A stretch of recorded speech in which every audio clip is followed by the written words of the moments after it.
L'évolution de la vulnérabilité dans le cadre des changements climatiques en Afrique de l'Ouest, les effets des changements climatiques sur les droits de l'homme et la prévention de conflits et la reconstruction post-conflit.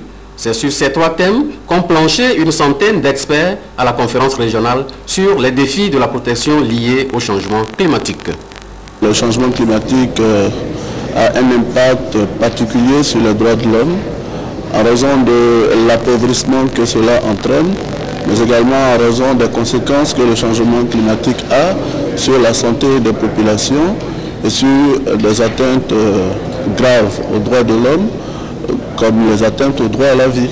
Pour résoudre ce problème dans nos pays respectifs, c'est déjà d'attirer l'attention des décideurs sur ce lien totalement inextricable entre les changements climatiques et les atteintes graves aux droits de l'homme, et puis amener également les décideurs à prendre les mesures qui s'imposent. À l'échéance 2020, les projections indiquent que 75 à 250 millions de personnes seront exposées à une augmentation du stress hydrique lié au changement climatique.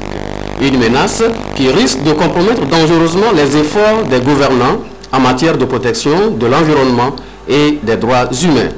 Le ministre en charge des droits de l'homme, Yakubu Kumajo Amadou, a rappelé les actions du gouvernement pour combattre les effets pervers des changements climatiques. Je voudrais saluer cette initiative qui s'inscrit dans une nouvelle donne et qui nous permet désormais de mettre la personne humaine au centre de toutes nos actions. Que les organisateurs de cette conférence soient remerciés et qu'ils soient félicités pour la qualité de l'organisation et qu'ils soient rassurés du soutien du gouvernement togolais pour mener à bien les recommandations qui sortiront de la présente conférence.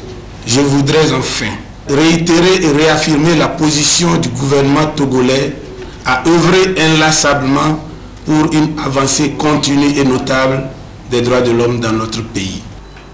En prélude à la conférence de Copenhague en décembre 2009 prochain, les débats en cours dans la sous-région viennent renforcer la position de l'Afrique face aux effets des changements climatiques sur les droits de l'homme. La consolidation de la démocratie et de la